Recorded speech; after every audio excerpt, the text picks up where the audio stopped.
Hello, everyone, and welcome to the Quarantine Collective's ongoing reading of Nietzsche and the Vicious Circle. We're continuing off from where we left last week, which was page some shit or other. Page 88. Oh, that's nice. That's nice. We left talking about Nietzsche on page 88 about power. That's not going to be a thing that someone in 100 years goes back and uses as a translation to prove all of this. Okay, where we're starting is just to sort of catch back up for where we were last week.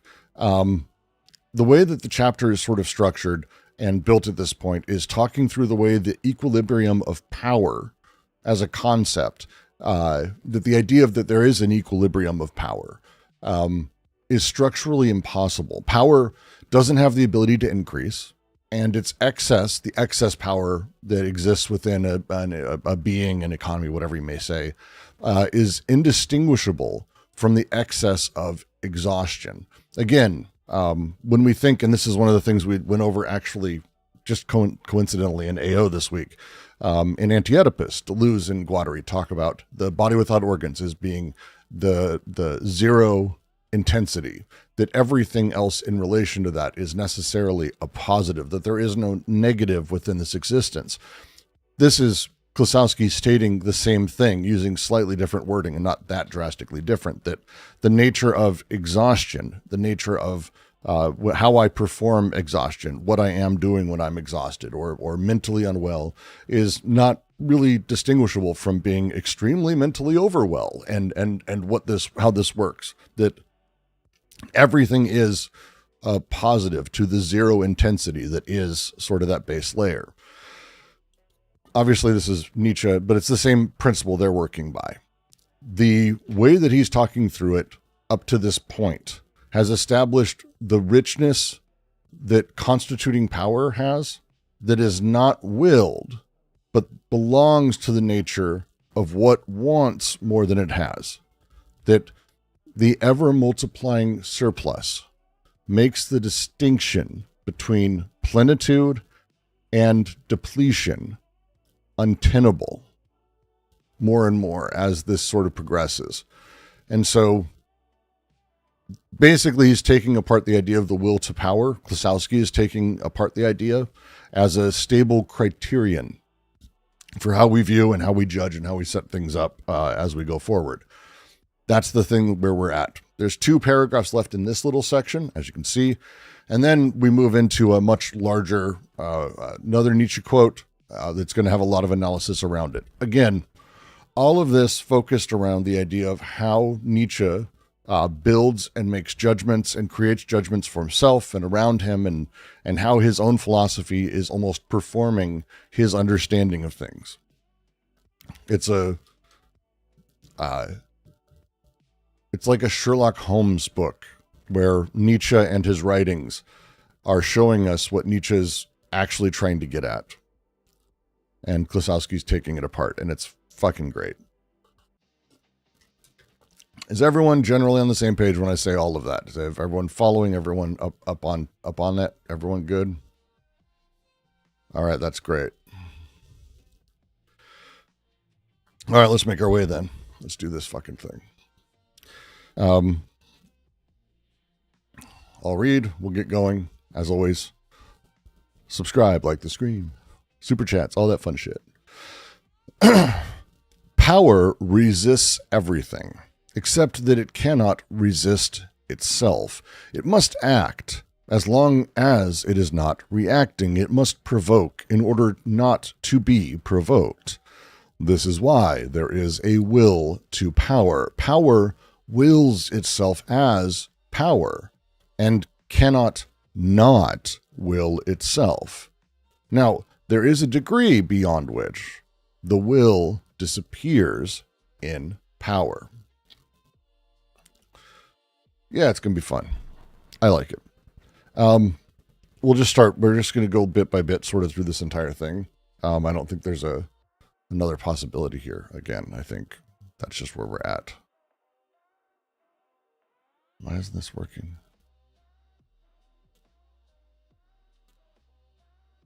Why is this not working right now? One sec, sorry.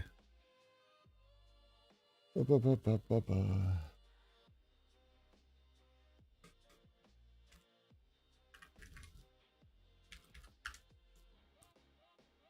right, there you go. Now let's see. Come on, highlighter. Work this time. Why is the highlighter not working suddenly? That's frustrating. It won't let me highlight. Okay, so I can't use the highlighter anymore. Apparently software somewhere updated. That's my favorite thing. That's okay. We'll just go through it. We'll go line by line. We start at the top. Power resists everything, except that it cannot resist itself. It must act as long as it is not reacting. It must provoke in order not to be provoked. The core paradox Klossowski's had reading through the will to power from Nietzsche is this basically being stated right here. As we've kind of read to this point, power, puissance, specifically like power. He means it in the acting way, the empowered way, the power that way, not power of law or power of someone over someone else, like power. This is defined by resistance. That's why often people will also talk about it as the will to overcome. Nietzsche writes it that way. It's the capacity to hold one's ground against impulses, right? As if they were external. But Klossowski is like playing with and working with something that's a bit different. It's like a self-reflexive limit here. Power's vulnerability, by how Nietzsche has written about it, is itself. It can't resist its own tendency to discharge, to increase, to overcome, to act. So the formulation he's making here is talking through like, it must provoke in order not to be provoked. It's the logic of preemption that Klossowski sees sort of as inherent in the way that Nietzsche has built this concept. Action isn't spontaneous self-expression and creative jubilation, right? Instead, it's a defense against becoming merely reactive. So the binary of act and react maps onto the way that like Deleuze is going to be playing with this action and reaction when he's talking about Nietzsche and philosophy. Deleuze does this a lot. Like chapter 2, he goes into this, the difference between active and reactive forces in Nietzsche. That's great. Klossowski's pushing a little bit past this, right? For Klossowski, he's saying there is actually no stable active position because the compulsion to act is itself a form of being compelled. Power's self-immunity breaks down during this process. To me, this sounds like Spinoza. Spinoza writes about this. Spinoza identifies two types of power, and he goes through this at length about sort of how power instantiates itself in the world and how, we mistake one for the other, or how these sort of get split up. For Spinoza, he identifies power as like the potential energy in a thing versus the power over something. Potentius versus potestas in Latin. The thing Klossowski's doing here is playing with that. He's already sort of gone through the way that Nietzsche rejected the conatus, the law of self-preservation for Spinoza. We went through that a little bit ago, right? Nietzsche argued that Spinoza's law of self-preservation should halt all change, right?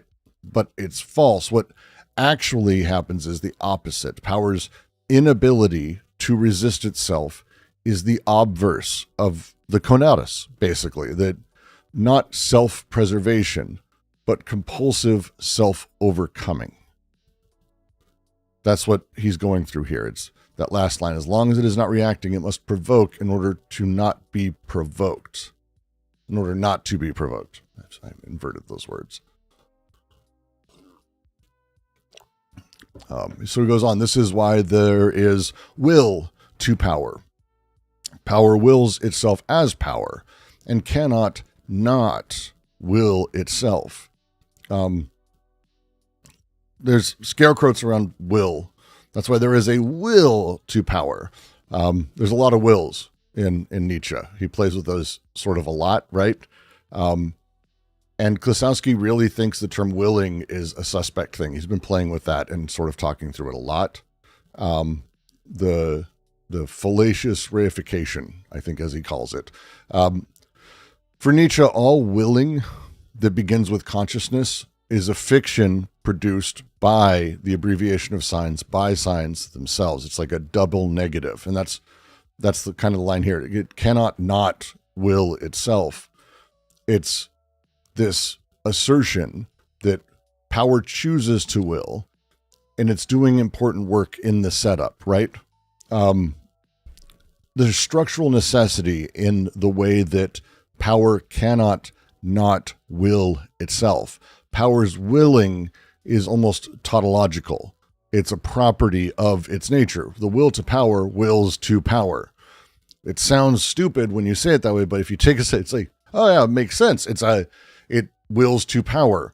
It's not a will to power that I choose to invoke here or there, as really bad readings of Nietzsche have talked about. It's a will to power, like we have a will to truth. We have throughout Nietzsche, there's like this constant movement, almost obsessional quality to the will. It's going, right?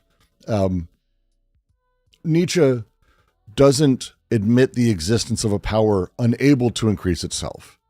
And that's kind of the point that's being brought up here, right? The giant YouTube, the increase in the power of power heightens the will to destroy it. It's one of those things that even in like the translation, right, of the setup, will to power, but will Zermacht is actually like the original, and it implies an intention that Nietzsche has already said is fictitious, right? It will to power, but it's will Zermacht. There's a push, there's an intention. Will Zermacht. The way that the language plays with it, the way that he writes this, it's doing that. And when we talk about that, and Klossowski is going to be going into this very quick here, actually, maybe the next paragraph. The phantom of directedness that happens here, the phantasm, the zur means towards a thing. So it's a will to power. It's a will toward power, a will toward overcoming. That Nietzsche's own critique of the will concept should have eliminated that, but didn't. And there is an unresolvability to it. Again, you're going to see this throughout this, but this is the thrust. Because we're about to finish the point here in the next paragraph, and this is a lot building to it, and I'm wanting to make sure we get there. So he continues. Now there's a degree beyond which the will disappears in power. The will merely concerns the agent. The will, again, even in this deflated, scare quotey sense, is an artifact of agency. It's an artifact of the agent. The will merely concerns the agent, the constituted subject fiction, the abbreviating code of consciousness. When power exceeds a threshold, the will, which is conscious directedness, the agent's self-representation of what it's doing, this dissolves. The only thing left is impersonal, sub-agental force. This is intensive qualities. These are intensive zones. Again, to touch into Deleuze a little bit here, it's hard not to because they cross over a lot, but this is where like this is coming in. This is the intensive zones that like Deleuze talks about in Difference and Repetition and goes through in Nietzsche and all of that, right? The space beyond the will, the volitudinary flux itself, where the question of health and sickness is not decidable structurally because the agent who would do the deciding, right? Who would be the diagnoser, who would be the physician able to see this and maybe fix it, has actually been dissolved by the forces it is evaluating. Thus the big issue of the viciousness of the circle. That's why the book's titled that, I think. Might be. I think so. That's how I read it. I'd also probably mention Schopenhauer here, but yeah, maybe I can skip that. That's in my notes, but I don't feel like it right now.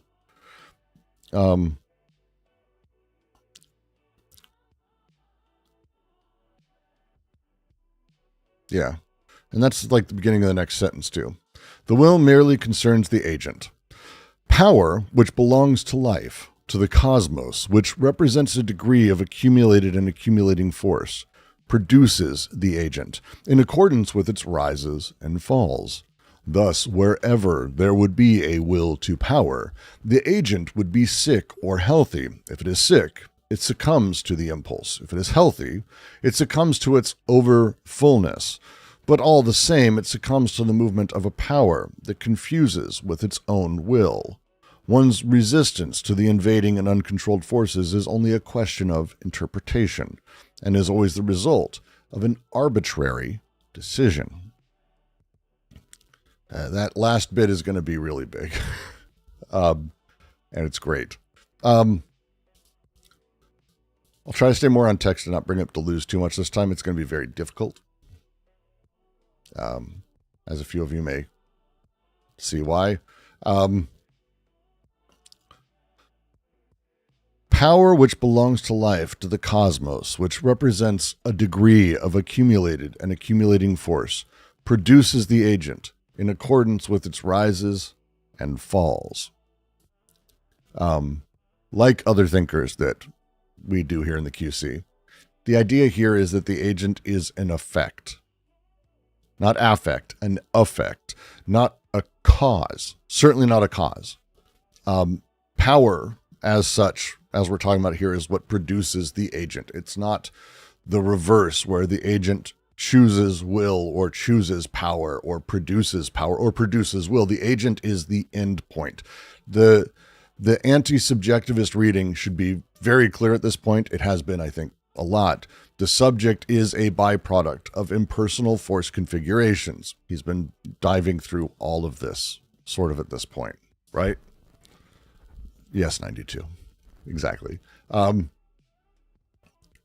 It's all of that. It's generated and it's destroyed by the rules and in accordance with the flux of intensity.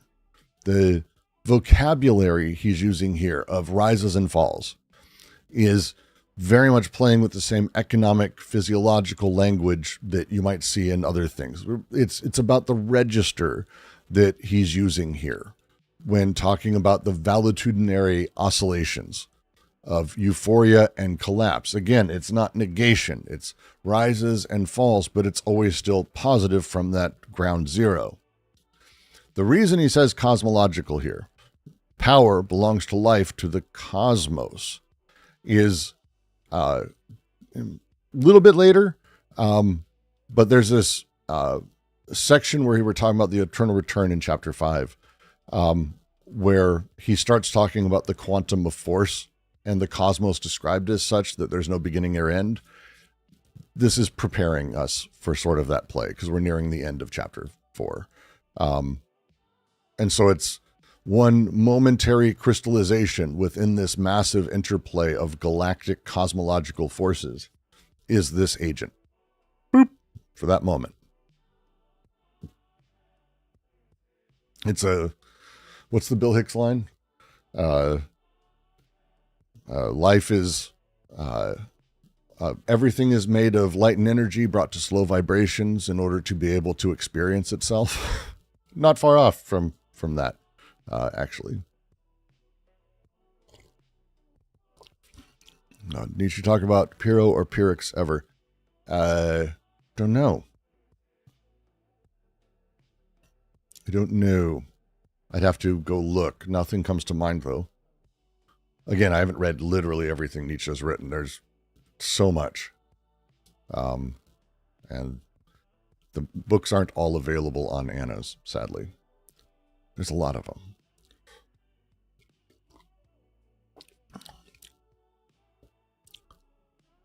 So, the last sentence, and it's last two sentences, but this is kind of a big one. Thus wherever there would be a will to power, the agent would be sick or healthy. If it is sick, it succumbs to the impulse. If it is healthy, it succumbs to its over fullness. But all the same, it succumbs to the movement of a power that it confuses with its own will. The sick agent succumbs to the impulse, overwhelmed by the force from without the invasion, right? The healthy agent succumbs to his own plenitude, his own fullness, overwhelmed by the force from within. Both cases are the agent succumbing, right? He doesn't change the verb for either. If healthy, it succumbs. If it's sick, it succumbs. The difference is the direction from which overwhelm arrives and how it operates. This is what has been coming through this whole time. And again, the whole point at this point is that this is not really decidable. The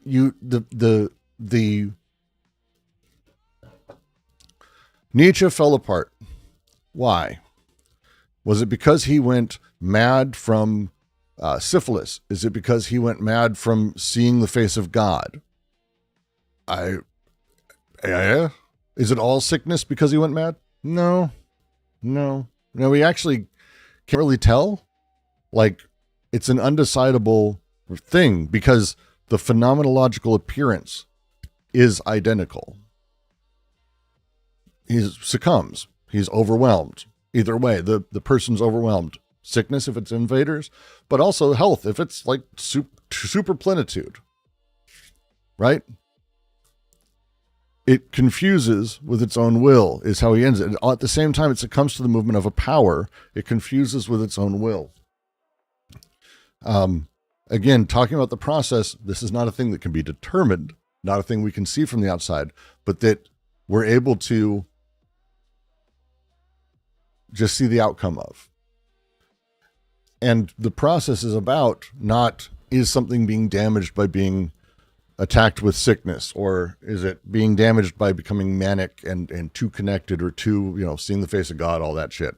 Is that, no, it confuses power with its own will. This is the completion of the trap. The agent, the subject, whatever we want to call it, the agent that is created in this, that is at the end of this effect, doesn't have the ability to distinguish between being determined by an invading impulse that it can't resist, or willing from plenitude that it didn't resist. Because in both cases, what it experiences as its will is the movement of impersonal power operating through it. If the difference between health and disease is one of degree, if the agent is constitutively incapable of perceiving this degree difference from within, because the agent is, of course, itself a product of the very force configuration it's analyzing, then self-diagnosis is impossible. Right? Is everyone following that? It ends with the line, one's resistance to the invading and uncontrolled forces is only a question of interpretation and is always the result of an arbitrary decision.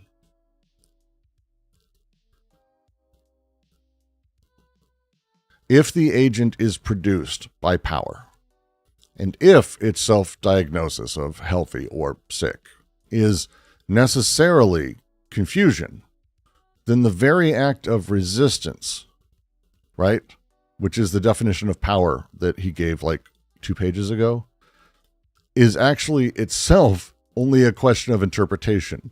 He adds arbitrary here because it's and he doesn't mean random. It means that it has no grounding. The decision is arbitrary. There's no reason for, there's no grounding for it. An agent decides to resist or not. That is issued from within the very force operation that it is purporting to evaluate and combat or allow.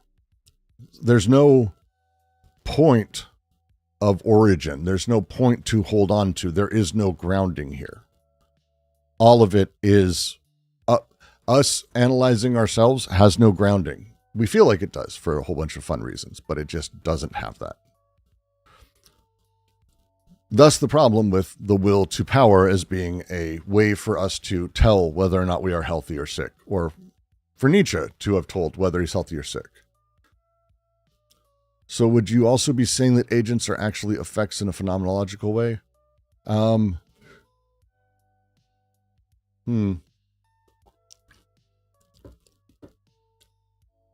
No. I don't think so. The agent is the evaluator of this. You are for yourself, others are for others. The phenomenological experience of that is not necessarily, you don't have the self-awareness of being an agent. That's kind of baked into it. The moment you do have that and you're able to understand that you've moved into the eternal return, you've moved into a different space. The agent is part of the process of power understanding its own fighting with itself and can't understand itself. The outcome, the healthy or sick, or that decision that is the phenomenological experience, the feeling ill. Did I eat too much pie, or am I dying of gas pains and my spleen is rupturing? These kind of feel probably not far from different. Gluttony produces the same outcome as actual food poisoning. The ability to tell the difference in the end, there's arbitrariness in this because the agent, which is built in that process, the phenomenological experience of illness or wellness or whatever it's called, that's probably more what I would say is phenomenological.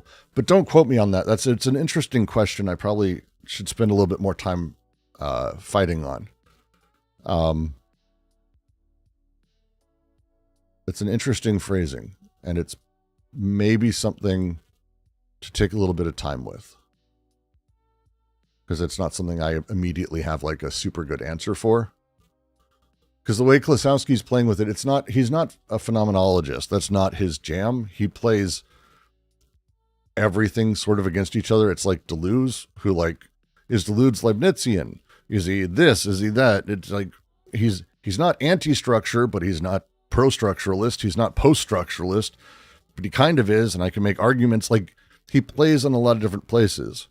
I think if we were to talk about it as a phenomenological thing, we'd probably have to do a lot of qualifications around it, because they're effects, and that's not how phenomenology usually like considers things, right? Like Husserl and the way that phenomenology, as again, I understand it. I'm sorry for this is not a divergence. I hope for everyone. I hope everyone's okay with this. This is an interesting thing to consider for me. Husserl and everything he sort of did, the idea of the agent or the subject, usually the subject, is a condition of possibility for the appearing of phenomenon at all. It's constitutive of the thing, right? It's not constituted, it's constitutive. It is the thing in itself.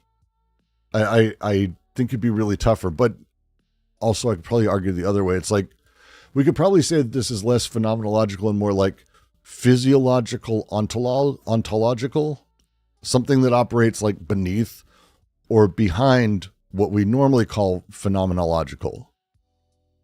It's not really within it. And he's kind of talking about the process that produces that. So he might be doing the same thing, but it's a weird double operation he's playing. I'm not going to be able to do this. This is too many words. Within the phenomenology of what he's doing, the agent encounters itself as resisting or willing or choosing. That encounter isn't false. It's more like a magic trick. It's incomplete. It's not false. It's the appearance of it, right? The agent and subject here is this weird crystallization of force and the configuration of those forces that exceed the agent. You can't really register that alongside the other thing and have them reconciled inside of a single phenomena. So it's kind of a two setup thing. And then again, the fact that it's irreconcilable is the point of the vicious circle. That's the problem with this understanding of what Nietzsche sort of more or less discovered and found ways to communicate, and Klossowski's bringing back. There is no like grounding. There is no setup here. There is no thing, right? If something is active or reactive, if something is healthy or sick, its own status operates within the phenomenological register, but is also itself a product of the forces that it is evaluating. So, Klossowski's not really playing with that. I'm doing my best not to say like difference and repetition is like the thing that I think does a lot of this, and actually finds a way to sort of play through this. He tries to resolve it. Deleuze resolves it. Klossowski leaves it unresolved. And it's actually like part and parcel of why I think Klossowski is more interesting. Also is fucked up. If you like really understand what he's doing, it's also more fucked up, I would say. And so it's because it's hard. There's no reconciliation at the end of it. It's weird. It's a weird one. Hope that makes sense. Hope that answered your question at all, Brune. Sorry. Sorry for the divergence, everyone here in Discord going, what the fuck are you talking about, Brooks?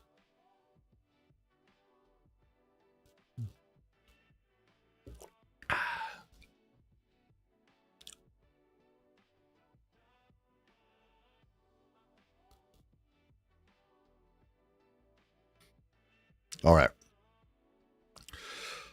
We're going to do the next bit. It's a lot of, as you might expect, I'm just going to sort of burn through his intro, and then we're going to, it is difficult, Brune. This is, and again, I'm not even sure I'm necessarily putting it correctly. I think I am. But it's, we're talking about, the great mysteries of life. If I could say the correct answer in a handful of words, it wouldn't be much of a fucking mystery, would it? I'm going to burn through Klossowski's intro to this so we can get to the Nietzsche, and then we can get back to the Klossowski, because this is big section of Nietzsche text that follows, but we have to go through them because they're unpublished notes, which probably no one here has read. And I had to go back and read and go over, and not fun. Among Nietzsche's unpublished notes, there exists two other fragments in which this same antinomy reappears, for which the solution is sought in analytic declarations. That's literally the thing. I'm not explaining the sentence. In the first, Nietzsche discusses the ability to resist from the point of view of the passions, and more particularly the privileged condition under which the passions can be experienced positively. In the second, from the same point of view, Nietzsche insists on their decadent and thus hereditary character, an example of which is furnished by the Parisian erotism of the period. The first is entitled, and I'm not explaining what Klossowski just wrote. He's just giving intro for what we're about to read, so I'm not doing that. And by the way, it's not just the first is entitled this, he goes right into it. So here's Nietzsche. God damn, this is going to be a thing. Morality is decadence. Where are my notes on this? Morality is decadence. Morality is decadence.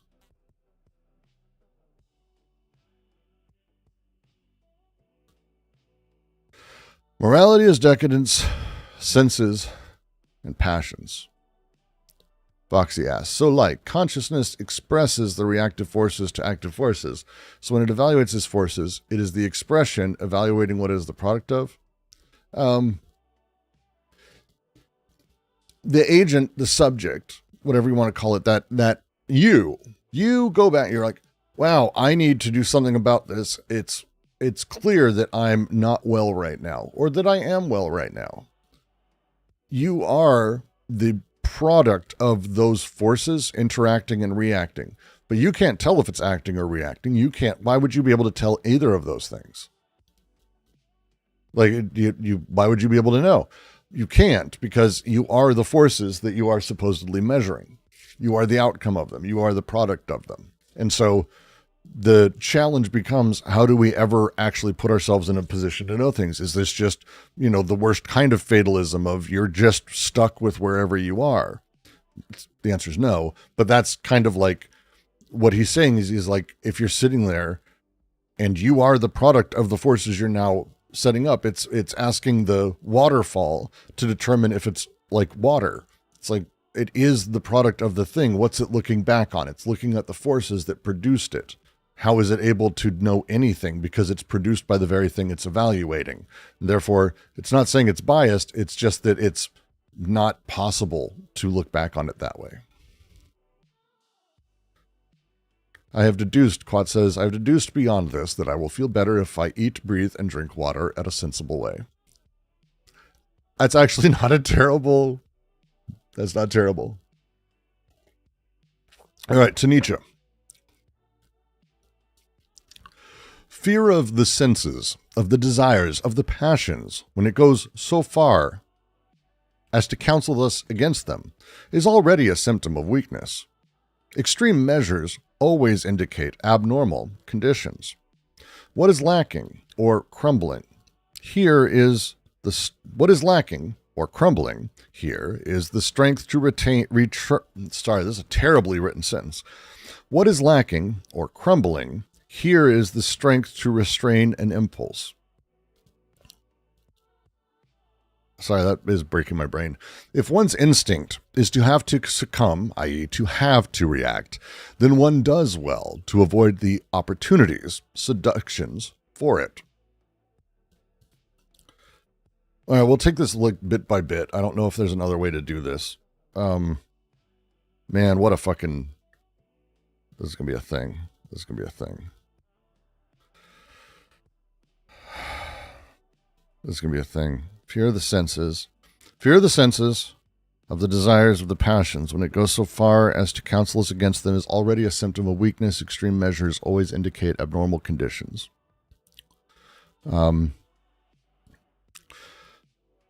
Little bit ago, Klossowski talked about and identified a specific thing.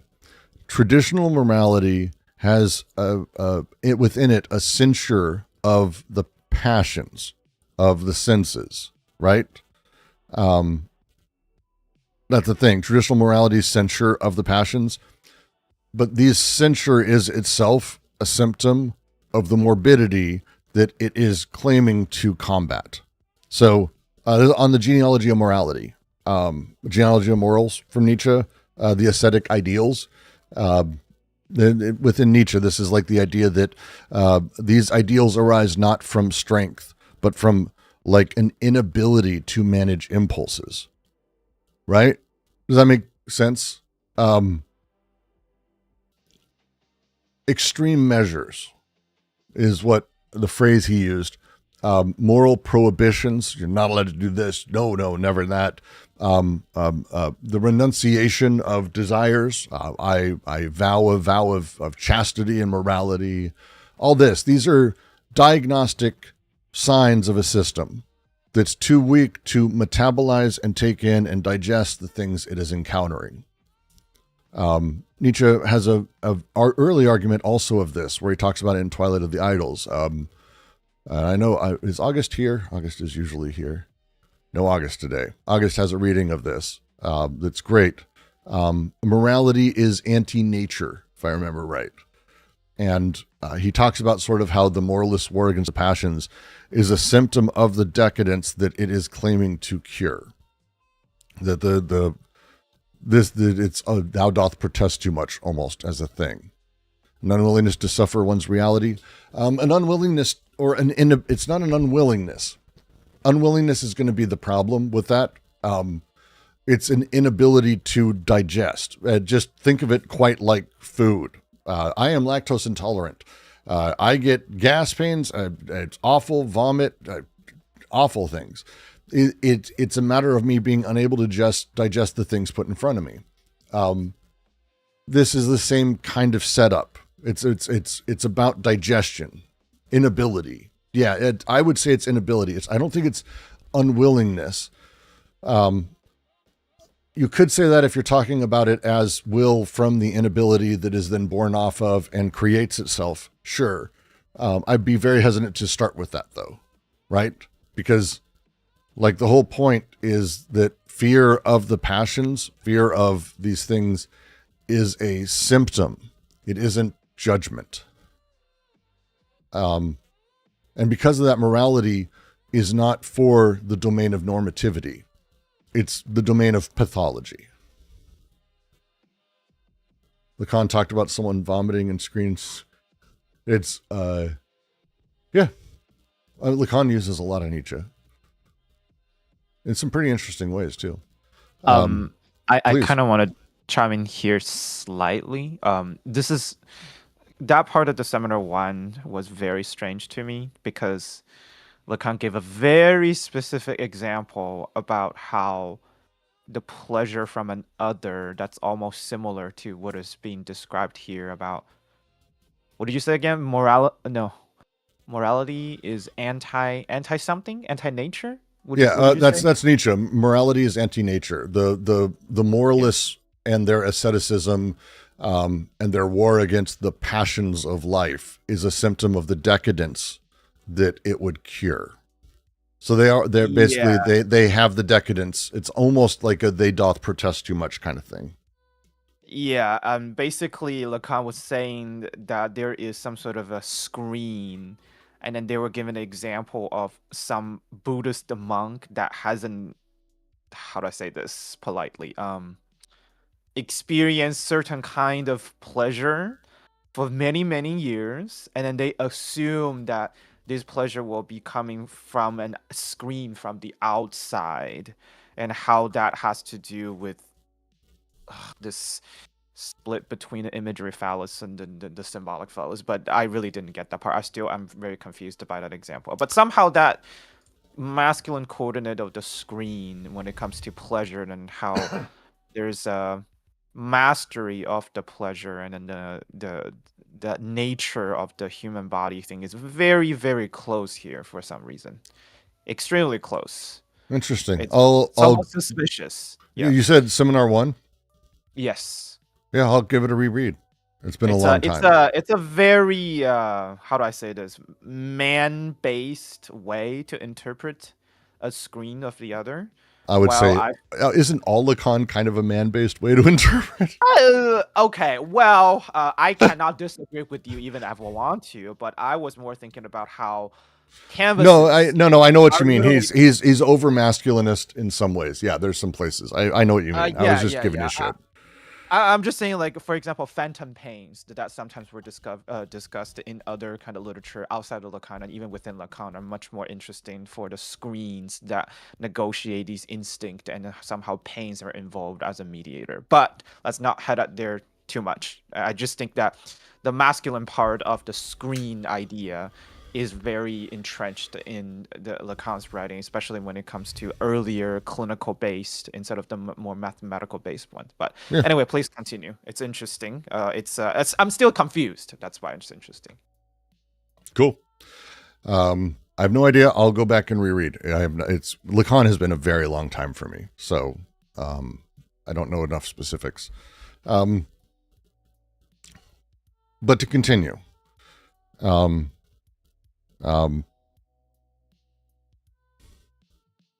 What is lacking? The wording on this is so difficult, and I know it's probably translated perfectly. I have a lot of faith in the translators here, but Jesus Christ. What is lacking or crumbling here is the strength to restrain an impulse. If one's instinct is to have to succumb, to have to react, then one does well to avoid the opportunities, the seductions for it. So this is almost like a concession. It's interesting. Like, okay, for those who are weak constitutively, like they are weak people, the moral prohibition is almost rational. That's kind of what he's saying. Like the correct tactic for someone who is weak, who doesn't have the capacity to metabolize the stimulation or the ingestion or whatever, then the moral prohibition, it makes total sense for. One does well to avoid the opportunities for it. It feels like that's what he's saying here. The seductions, he's scare quoting because it's about the relative weakness of the system it's encountering. To succumb is kind of to have to react. Yeah, I mean, he's equating those. So this is, again, kind of reprising the act or react distinction from what we just read a little bit ago, right? Even from really the last sentence.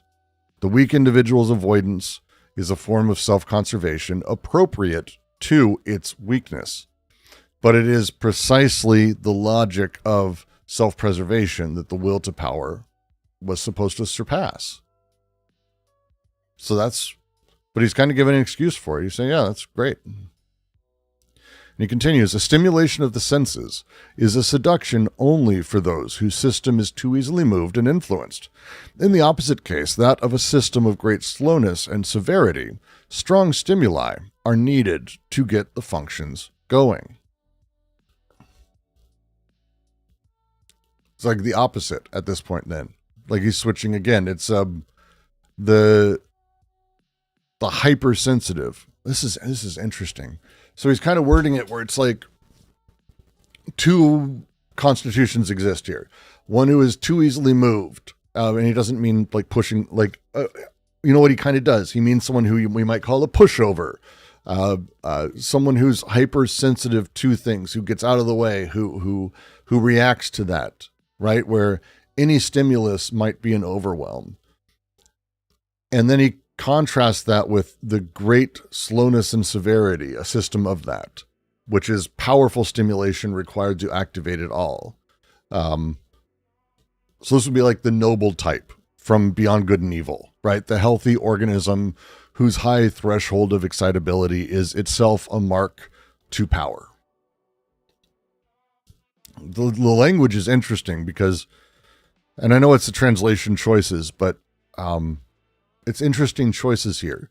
System, functions, these are mechanistic wording, which stands out to me because of yeah, I know, obviously. But like it's interesting because even here Nietzsche is sort of playing with this distinction that like he's already destabilized. If health and sickness are differences of degree, then there's no principled threshold that separates the system that's too easily moved from the one that requires all the movement in the world. There's no principled threshold between them. Yeah. Yeah. Strong stimuli needed to get functions going. Excess is a reproach only against those who have no right to it. Almost all the passions have been brought into ill repute on account of those who were not sufficiently strong to employ them. Excess is a reproach only against those who have no right to it. Almost all the passions have been brought into ill repute on account of those who are not sufficiently strong to employ them.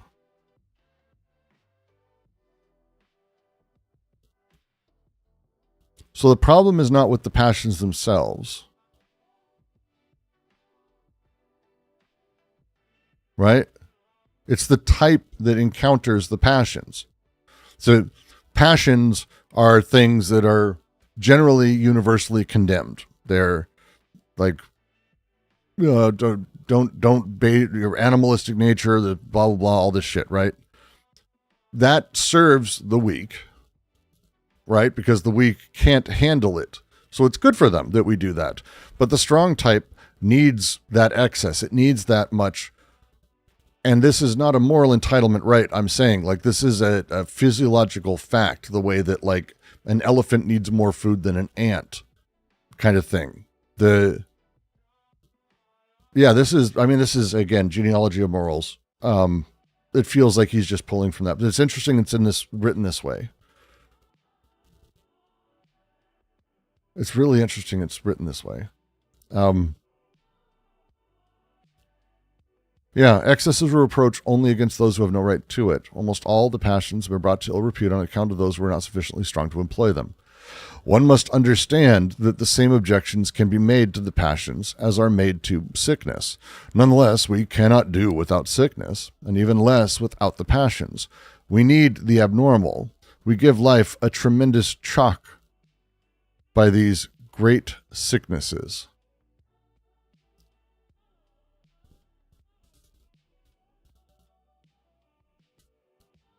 It's nice to read Nietzsche say the thing I'm pretty sure he's always saying, but it's like very clear.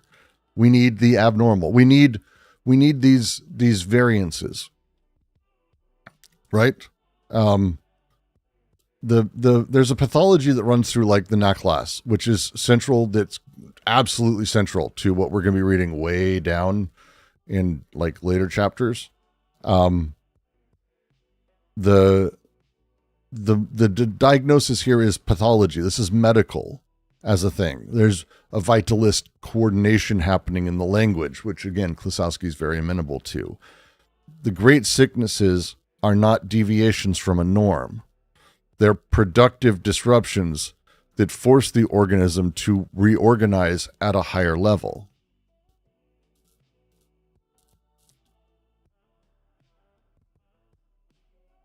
This feels like Kagelheim. I feel like this is that. Normal and pathological, which is more than slightly inspirational to, again, a few other thinkers we do discussions here. You might recognize a handful of things, but that's not how sickness works. Well, again, what we mean by sickness is kind of what we're talking about here is not like someone getting an illness. We're not talking about COVID, right? Yeah, we're not talking about COVID as a thing. He's talking about a different type of pathology and sickness.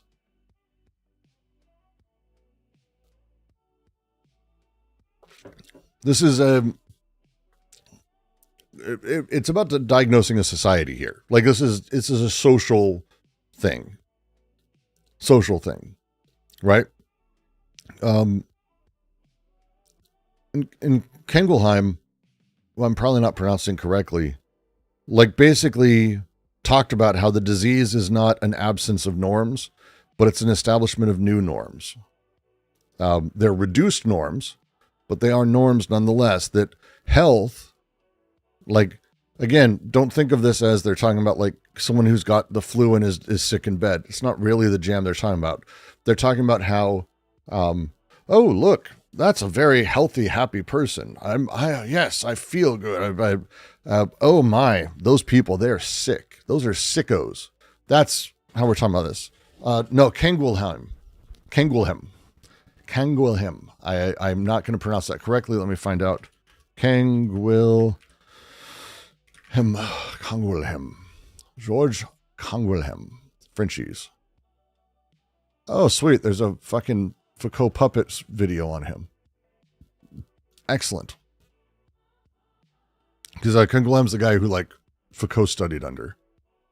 He was massive. He was incredibly important. And I'll post that in YouTube and also Discord if anyone wants to watch. Anytime there's a good puppet video. I'm not joking. But like, and again, you'll recognize a lot of this in Foucault as well. But like, health, the way he talked about it, is the capacity to establish new norms in response to challenge. That's like a healthy society, healthy people. If you have a challenge, the ability for you to build new norms around what's happening here, Kengelheim, that can't be right. Now I'm just having YouTube chat's just going to give me wrong ways to say things forever now. Nietzsche's making a very crude version of this. Like, again, I'm not saying that Nietzsche's version where he's like, we need sickness. There's like a cruder version of the same insight, I think, that Kengelheim does.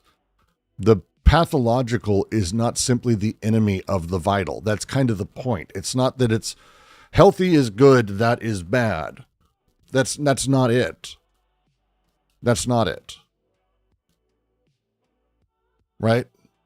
Is health moral? Well, all of these things are playing together. Again, prior to Nietzsche, and I think through Nietzsche, maybe even now, again, Foucault even talks about this. When we talk about a healthy society or a sick society, which we still do today. So you know what? Fuck, we still do it today. That's the kind of stuff Nietzsche's talking about. It's a very antiquated way of considering things because, again, how do you know that you're a healthy person in the social order of things? How do you know you're doing the right thing? That's not what we're talking about here. It's yeah. I feel like it's really interesting. I haven't done a lot with Kengelheim because I don't do a lot with Foucault, but it's kind of what he's playing with. It's interesting. He continues, in detail, the following must be distinguished. All right, off we go. 1. The dominating passion, which even brings with it the supremest forms of health. Here, the coordination of the inner systems in their operation in the service of one end is best achieved. But this is almost the definition of health. Okay. The dominating passion. Dominating is really, really important here. God damn it, Aljan. Stephen Kengelheim. It's Kengelheim. The dominating is the formative thing here.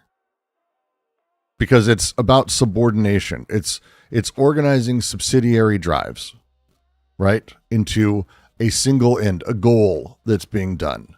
This, Nietzsche is saying, is health itself, a functional integration of an organism, right? He talks about this elsewhere: mastery over the wealth of one's forces, the organization of chaos, all that. Is it kind of like eudaimonia from Aristotle? It's not about reason, it's about passion, but it's kind of that thing. It's the organization, the dominating passion. Easy. And then 2, the antagonism of the passions.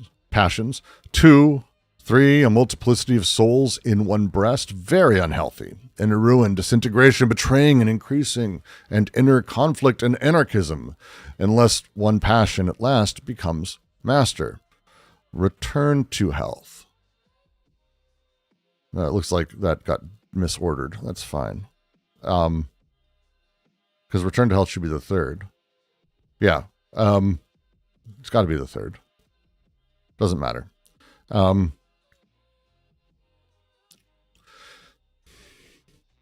to transcribe. All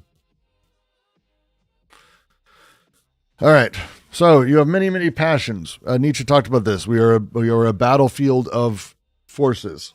And there is a winner that comes out the other side, right? That's the way it goes. It's the setup, the healthy thing. Inner ruin would be the dissolution of the organism with these contradictory impulses and into them. Souls in one breast, I feel like is like, and Nietzsche referred to Goethe a lot. I feel like this is Faustian as a thing. Like there's a really cool, beautiful phrasing. 2 souls at last dwell within my breast is Goethe. It's really, and I'm not pronouncing that correctly, I'm sure. I don't care. Probably getting all that wrong. It doesn't matter. But it's like this indefinite plurality, the condition of a fragmented individual. Yeah, it's pronounced Goetze. That's probably fair. But the redemption comes from one passion becoming master. And again, Nietzsche talked about this. It's really him writing out what he would write in a lot of other stuff. Beyond Good and Evil, he talks about this at length. When he's analyzing social structures in Beyond Good and Evil, right? The claim that the body is a social structure of many souls in Beyond Good and Evil. The healthy organism is one in which there is some semblance of rank ordering of the passions or the impulses. The Cosmic says, simply will to power is a struggle between multiplicity of impulses which creates health. Well, no, not for this, not yet. We're not quite there. Nietzsche's talking about basically health is when there is a healthy structure of the passions, one dominates the others. Yeah, how do you pronounce that, Liv?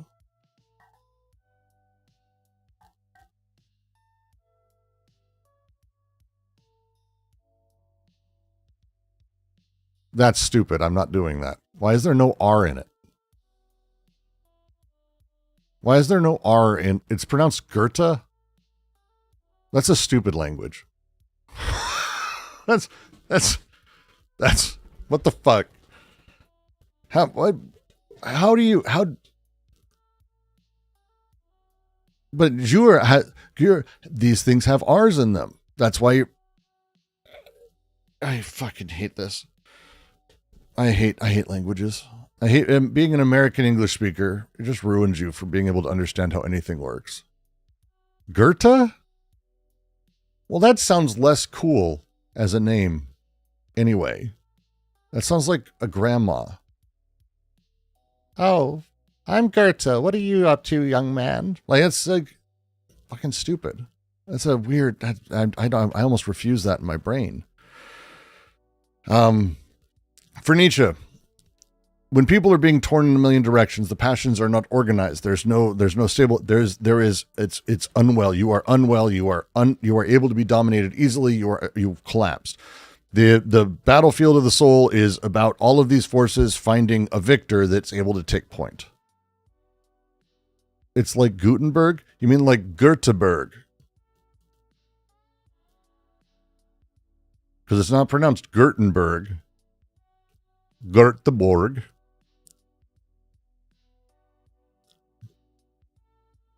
Jam Kaiser, Goethe equals fish. You mean Goethe. Goethe.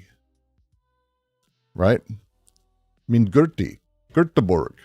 Swedish. Everything's Swedish. That's how it works.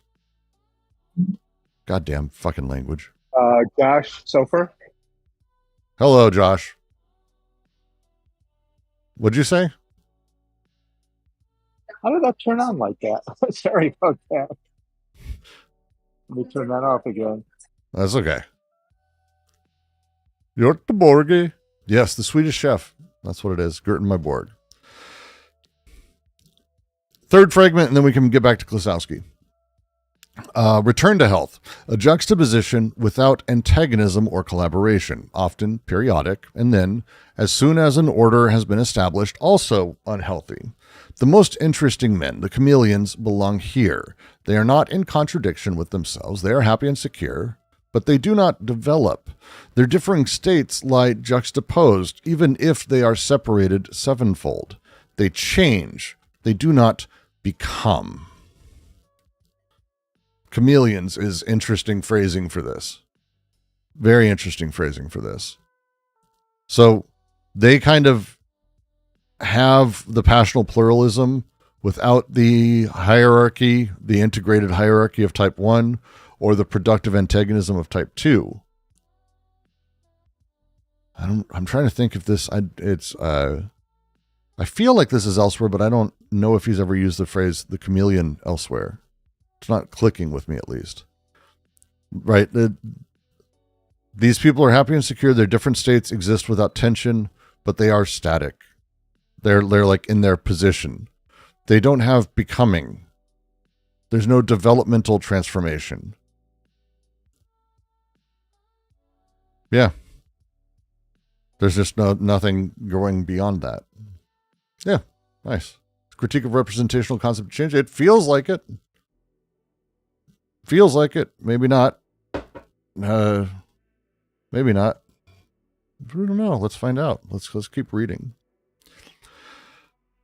Back to Klossowski. The first half of this fragment takes up more clearly the theme of non-resistance to harmful invasions, which, in the first of the previously cited fragments, Nietzsche had formulated in a manner that was both obscure and contradictory.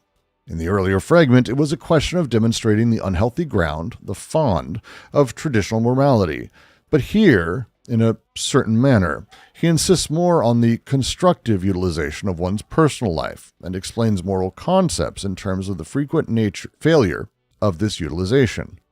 The line of thought that guides him here is much closer to Goethe than to himself. I thought it was Goethe. As for Nietzsche's own point of view, it becomes increasingly pragmatic, notwithstanding its own antinomies, precisely because of his plan to try to elaborate a doctrine of the will to power.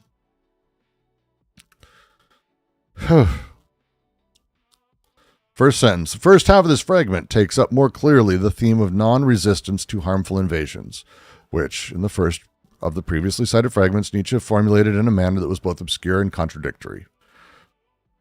Basically laying out this. The spring 1888 fragment we went through just a moment ago, where he went through the Bernard thesis on inherited sickliness, right? That was last week's reading, literally last week's reading.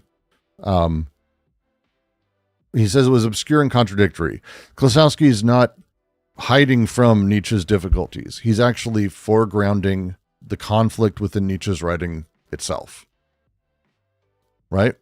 Like, Klossowski is doing the opposite of running from what is clearly a huge problem in Nietzsche, and it is. He's instead embracing it and using it productively, more or less.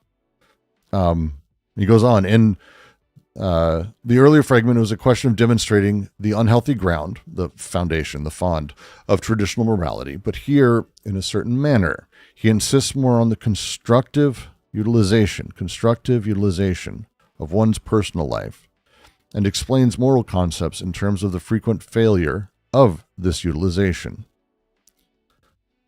So if the earlier fragment is operating genealogically, right? morality is a symptom of morbidity. This is more pragmatic.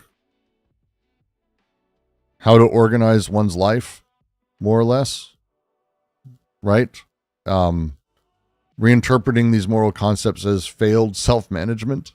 The ground, the foundation, the background, the depth, the fond that's left in here from the French is a lot more than just the ground. It doesn't just mean the ground. It is the fond, the fount, the basis, the depth, the whole, that's the thing that he's getting across. And there isn't an English word for this that works very well. So it's probably fair to leave that one in there.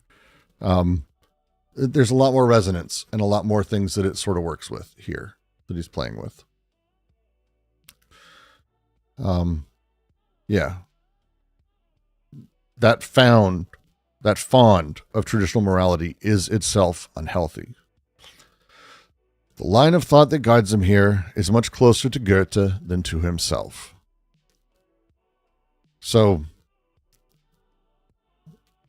I don't know how I'm going to pronounce these things, but I'm having to change how I'm talking about it because I was going to say Gothen, but that does sound stupid. But Goethen sounds stupid too. But it's fundamentally like a Goethen move. Goethen. Right? Because Goethe, fuck me. I hate this so much. Nietzsche has his philosophical position about the dissolution of the agent and the subject, right? The will being fictive and bullshit. The plurality of selves required by the eternal return in his process. These things are incompatible with a normative hierarchy of passions that come from fragmented purposes, right? So like in Twilight of the Idols, we know Nietzsche really pulled from Goethe. I'm going to start saying, it sounds so wrong. It sounds so wrong. It sounds so terrible. I fucking hate it. I hate that pronunciation. I want to go back in time. You know what? I won't stop World War II. I will just make sure that Goethe changes their name.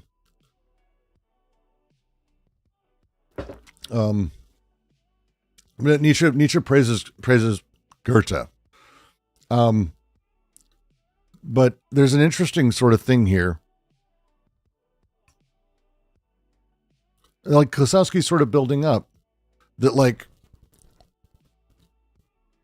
there's an admiration that's generating a normative model itself that's contradicting the radical implements of the eternal return and the critique of the subject, that Nietzsche's own setup, the thing he's trying to do, his own goal towards a singular thing, that he's doing the thing that he's kind of critiquing. As for Nietzsche's own point of view, it becomes increasingly pragmatic, notwithstanding its own antinomies, precisely because of his plan to try to elaborate a doctrine of the will to power. That's the point. He's got a goal. There's like it's like a neutron star. It has this insane gravitational pull for all the other shit around it, right? He has to elaborate this entire doctrine. That's his thing. He's got to do this. That's his jam. That's his jam. He has to find a way to communicate this doctrine. Because of that, it pushes Nietzsche into pragmatism, to classification, to gregarious at-large frameworks that do not really work well or sit poorly alongside all of these insights that would say, well, this should sit poorly, right? This is throughout this book, he's constantly been kind of showing that Nietzsche is trying to doctrinalize singular experiences. And by doing so, he's undoing it himself. The doctrine of the will to power is a concession to intelligibility that betrays the content.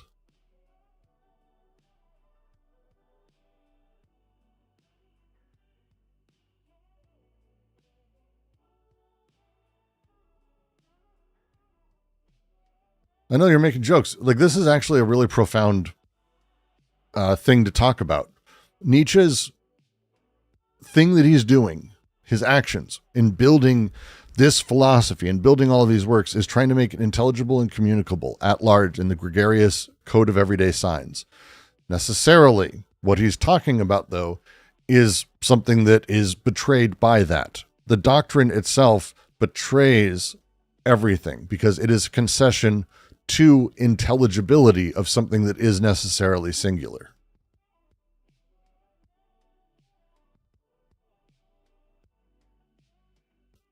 So Klossowski continues. Here again, the overriding idea is that the meaning of the affects lies in their hierarchical unity. Whatever one's dominant passion may be, the essential point is that it ensures the strength of one's nature.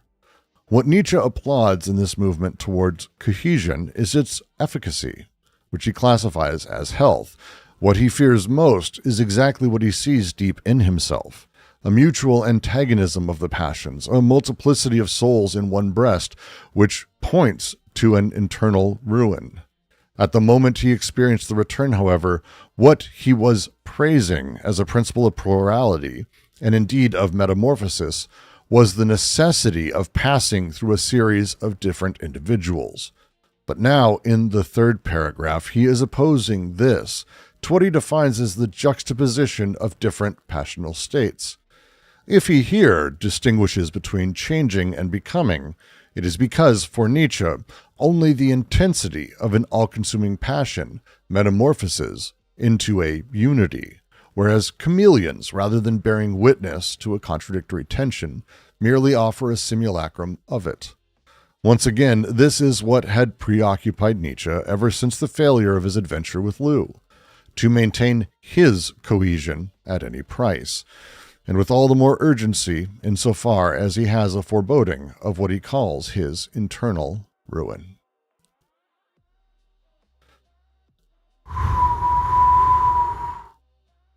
Good shit.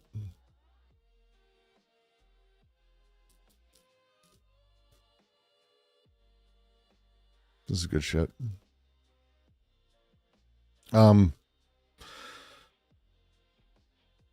Here again, the overriding idea is the meaning of the affect lies in their hierarchical unity. Whatever one's dominant passion may be, the essential point is that it ensures the strength of one's nature.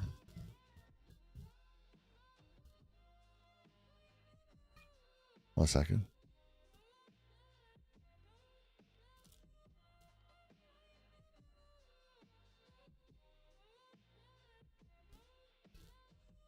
Excellent. My kids are fighting. They'll be fine. Overriding idea.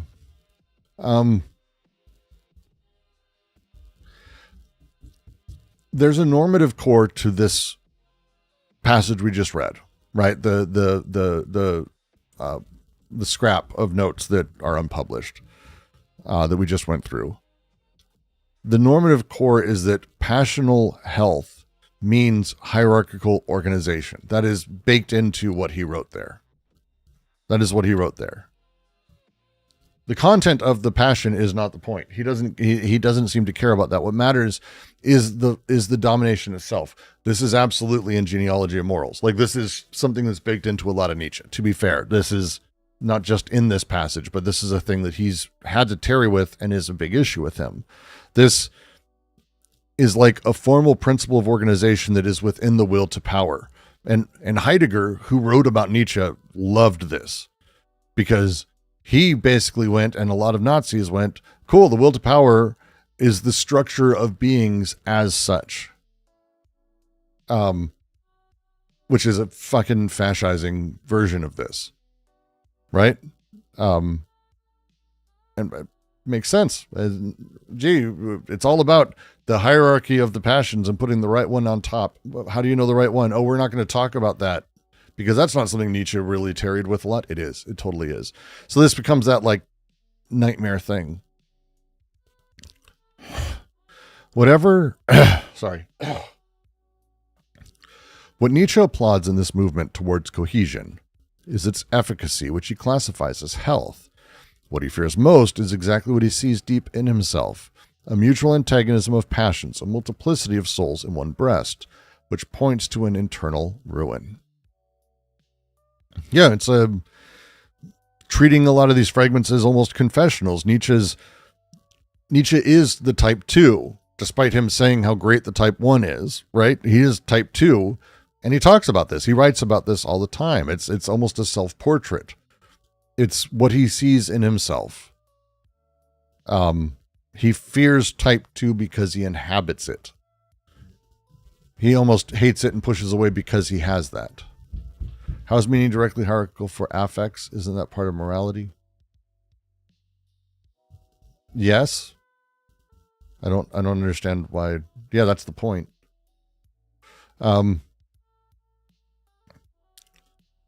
Yeah.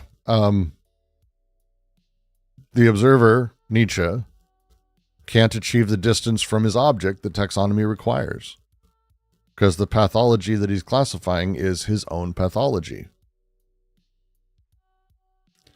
His time with Salome, and the affair there, and the composition of Zarathustra too, is kind of what Klossowski's pulling up here, right? His time with Lou, that's who he's referring to, Lou Salome.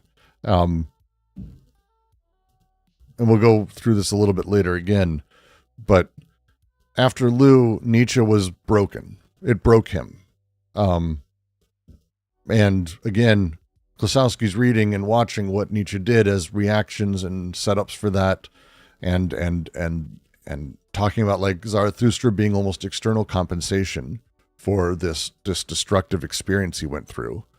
And this is what he felt in himself. He's writing about what he feels in himself. At the moment he experienced the return, however, what he was praising as a principle of plurality and indeed of metamorphosis was the necessity of passing through a series of different individuals. I mean, this is like the book is about this thing. The eternal return, as Nietzsche talked about and experienced at Sainte-Marie, right? We went through this a few times. Yeah, he proposed to Salome. It is worth taking a second. He really loved Lou, like he loved Lou. Proposed to her 3 times, was rejected. It went really poorly for him. And there were there was a lot of complexity there. He genuinely was like smitten. We'll say his passions had a goal, I think is a safe way to put it, right? The whole thing's fascinating. But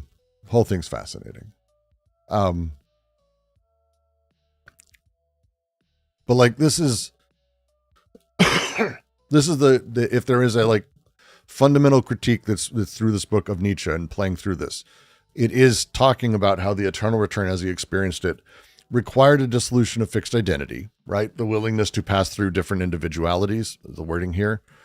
The return implies a single individual cannot reactualize the conditions that led to its own consciousness.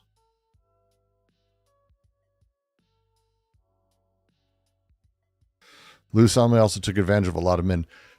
I haven't read fully in that. So other people have said the same thing, that like, this was a very emotionally abusive relationship. Like, she was not a great person, I think. She enjoyed her power, I think would be the thing. She enjoyed her power. She ended up preferring Ree. Well, there's other stories that go with that, like why she did, and then she didn't also, like Ree wasn't the only one. Like, there's a lot of stuff. There's a lot of stuff happening there. But the point of the return of this is that the return is a principle of metamorphosis. It isn't a conservation of the unitary self, the totality of the self. It is a proliferation across multiple existences, and then a sort of a recreation and rebirth of a new being, more or less. And yet we have this fragment written years later, right? Spring of 88 versus Sainte-Marie in 81. And the plurality he's treating as pathological. He's treating it as sterile. The type 3, maybe they have all of these souls in the same body, but they can't do anything, or they're broken. The eternal return demanded the dissolution of the self. His will to power doctrine demands self-integration. These things are at loggerheads with each other, and there's a massive contradiction within it. And it's at the heart of Nietzsche's late projects. But Klossowski sees it not as an error to be corrected, but this is the tension that drives the work towards its breakdown.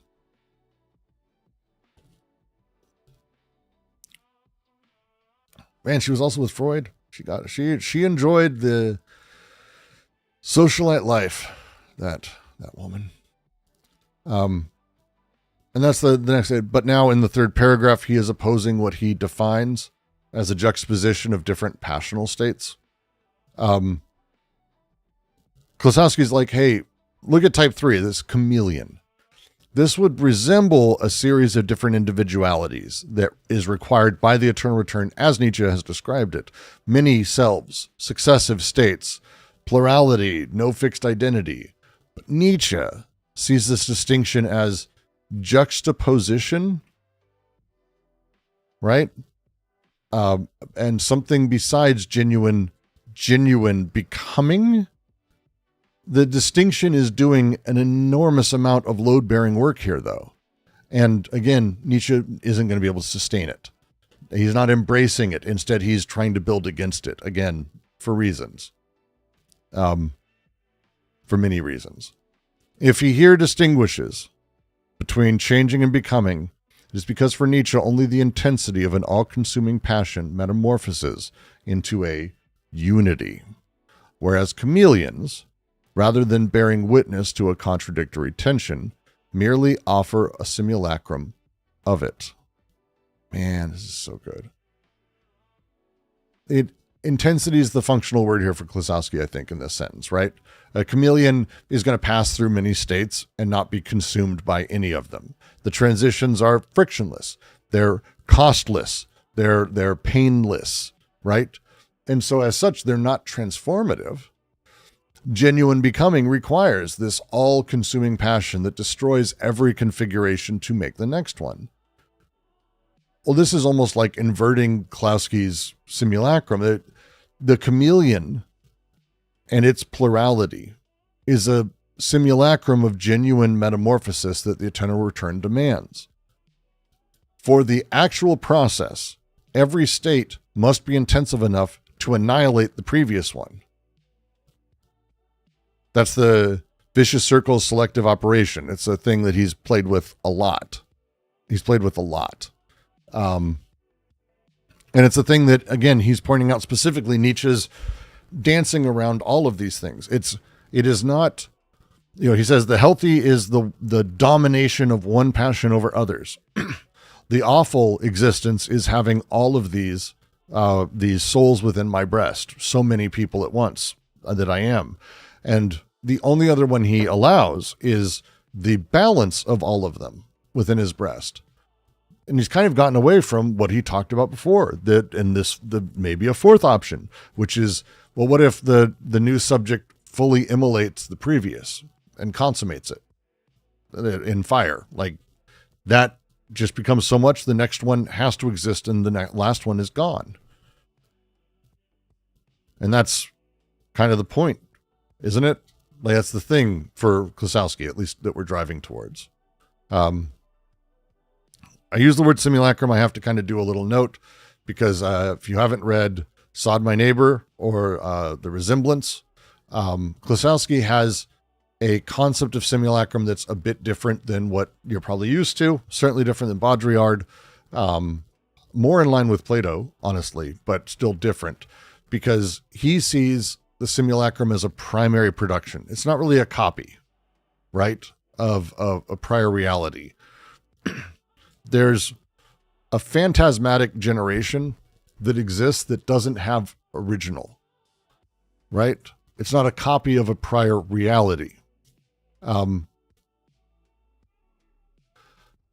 the chameleon here, right, is bad simulacrum.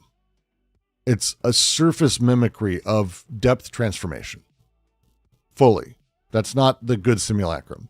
This is the positive ontology of Klossowski here, of simulacrum, and the normative hierarchy that Nietzsche is sort of playing with and it requires. So it's a little bit unique as a thing. Once again, this is what had preoccupied Nietzsche ever since the failure of his adventure with Lou, to maintain his cohesion at any price, and with all the more urgency insofar as he has a foreboding of what he calls his internal ruin. So, Lou Salome crisis happened 1882. He wanted to find a romantic partner, an intellectual partner, and also like a disciple companion. I think it's not unfair to say he was hoping for a relationship he could have with someone similar to what he had with Wagner.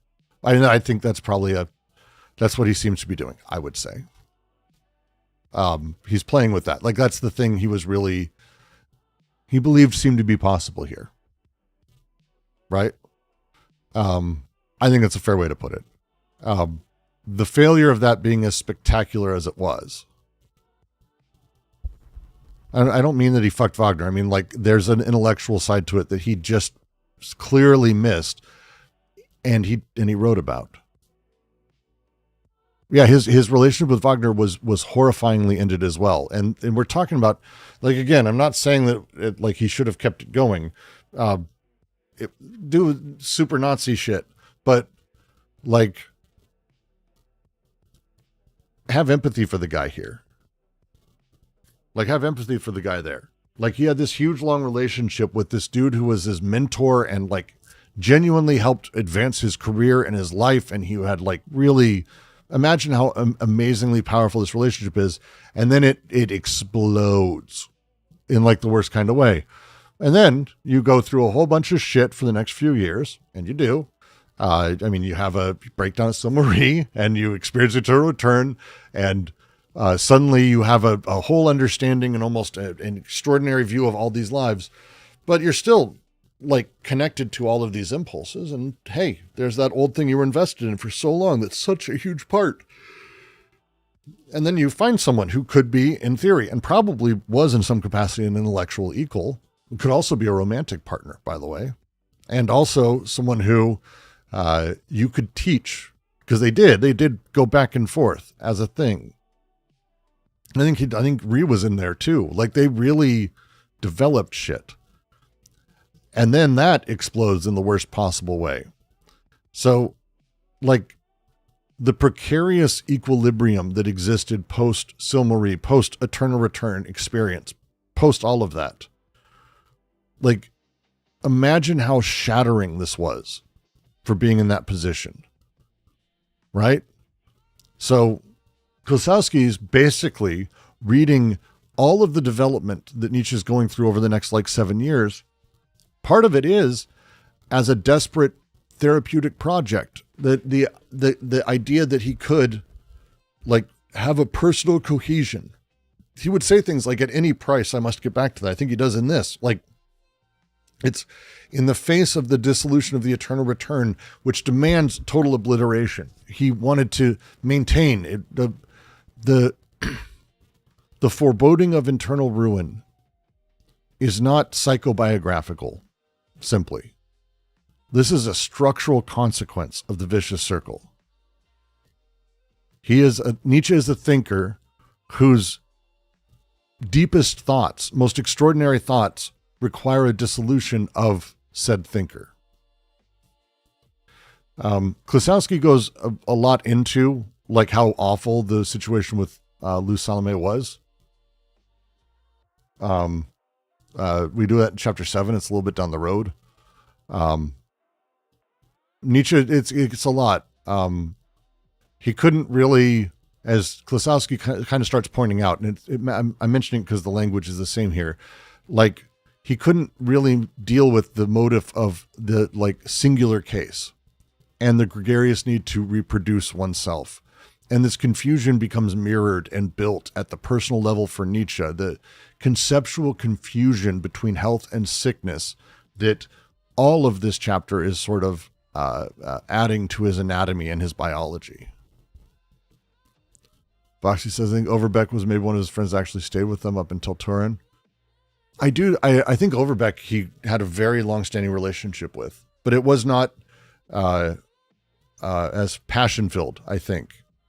Like it was a long-standing relationship, but it was, I don't want to say the word platonic, but it didn't have the same passions in it. I don't think.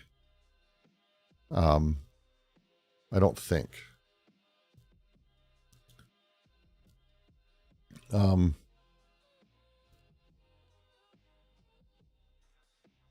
think we can finish this section out. I feel like that we can do that real quick. We got 20 minutes. I think we can probably do this up. We're going to go through another fragment here. And we'll figure out from there, kind of what we can go to next. Because it'll be chapter 5 at that point, where we actually get to the scientific explanation of the eternal return, which is a beast, to say the least, of an idea. I doubt the damage was that bad. He recovered at least. Well, again, it's going to be relative. A big argument Klossowski's making is that we can actually read in and see in his writings, like these extraordinary statements about the death of the individual constantly and the eternal return, these incredible things that he then isn't able to carry out and slowly grows to literally perform resentment within himself on these things, which is kind of a lot. It's kind of a lot when you think about it.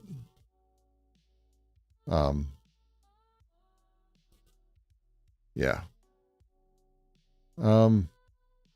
Any notes before I dive forward into the next little bit here? I'm going to read, we'll take a second to do the thing itself and talk about what Nietzsche's saying here, but really not much because the rest of this analysis is kind of going to be the point, I would argue. I think that's a pretty safe fucking bet. Unless anyone's got another thing. I think that's what I'm going to be doing. Yeah, give me 2 seconds. All right.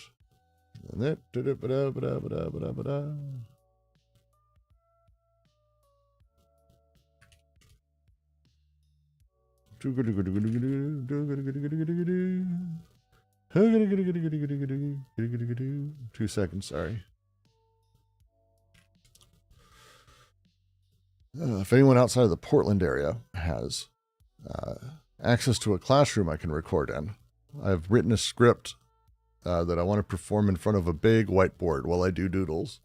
Certainly not related to Jang. But if anyone happens to know someone, I would love it. I'm not getting a lot of responses from places, so I'm going to have to fucking figure out another thing to do, which would piss me off.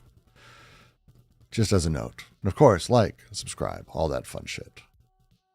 How outdated is the science this book going to bring up? You might be very surprised. Okay? Okay? Okay. Okay.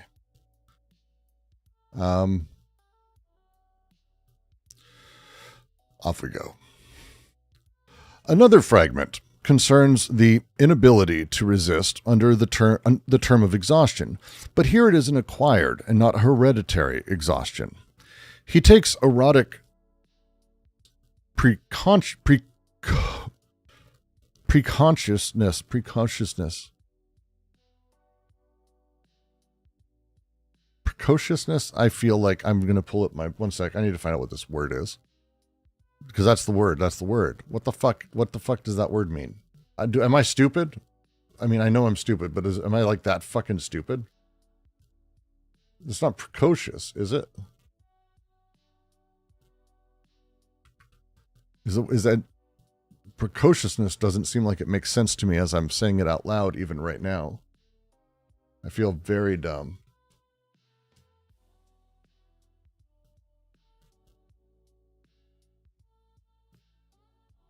Yeah, it's precocious. What the fuck? Sorry, I've got to look up meanings because I only know precocious. Actually, I don't really know what it means. I guess I only have an emotional attachment to it because we tend to call a child precocious or someone who's out over the, like, precociousness, an intelligence achieved ahead of normal developmental schedules. Really? No, I feel really stupid.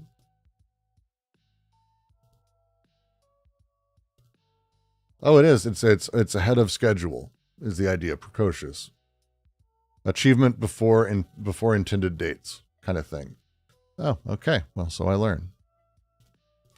That's I mean, I'm not learning. I feel very stupid. That's okay. Could we say that simulacrum from earlier is true in a way as opposed to Baudrillard? It values fundamentally differently. I won't be able to go much in that because I don't think you can actually compare simulacrum to Baudrillard here. They're both making plays against a concept from Plato. Deleuze has a fantastic essay on Klossowski's use of the simulacrum in Logic of Sense. There's a secondary set of essays in, I believe, the Penguin edition that's phenomenal, where he goes through it. But of course, in The Resemblance and Sod My Neighbor, Klossowski goes very deep into how he works it. The short version being that the pulsions, the impulses of things, they hit each other, they collide, they recognize themselves, and they sort of create these second-order things. These are things you and I experience. We experience sort of the affects of this. The phantasm of that is sort of what has produced the phantasm, and it is sort of the more simplified version of it that we digest, that we can understand, that we can make our way through because there's too much complexity. And that, when we speak it out loud, is the simulacrum. The simulacrum is of the phantasm, which itself is already removed. But this is not a negative thing in the same way. It's a completely different beast. So we'll figure it out. Another fragment, again, concerns the inability to resist under the term of exhaustion, but here it is an acquired and not a hereditary exhaustion. He takes erotic precociousness as an example. Erotic precociousness, the curse in particular of French youth, above all in Paris, who emerge into the world from their lycees botched and soiled and never freed themselves again from the chain of contemptible inclinations, ironical and disdainful toward themselves, galley slaves with all refinements, incidentally in most cases already a symptom of the decadence of race and family, like all hypersensitivity. Also the contagion of the milieu, to let oneself be determined by one's environment, is decadent. It's a lot. It's a lot here. This is spring 1888. Is the fragment. It's the same, very close to the previous one we read. Same notebook as the others, as a thing. Nietzsche gives a very specific example. The idea of the French moralist tradition, the chamforts, the other French names and shit, the Rochefoucauld. I'm not going to pronounce it correctly. I don't care. Nietzsche writes about these in Human All Too Human. All of this, he's playing in a very particular way. He's talking about like the premature activation of the erotic drive in children, more or less. And he's saying that this damages. So that's why precocious, erotic precociousness, erotic early. Yeah, that makes sense. Okay, that's why the word's used there. What a fucking weird word to use for it. It just doesn't seem to fit for me. Touchy territory? Really, LJ? No idea. But not for Nietzsche, and he's shitting on it. He's saying that having this happen is damaging to the capacity for subsequent self-organization. He calls them galley slaves with their refinements. Compulsion without agency. Young men who are oversexed and chained to their inclinations. This feels very Jordan Peterson-y, right? To me, it does. They're ironical and disdainful towards themselves. They have self-awareness to diagnose their condition, but not the force to overcome it. Incels. It's incels.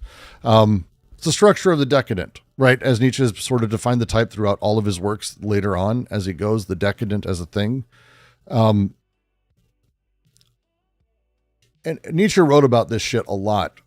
He was fascinated by how the French handled sex. And I think most of the world has been for a long time. This is not like weird news. Like, French have a very different relationship with sex, certainly than America, but I would say very much versus Germany and Austria.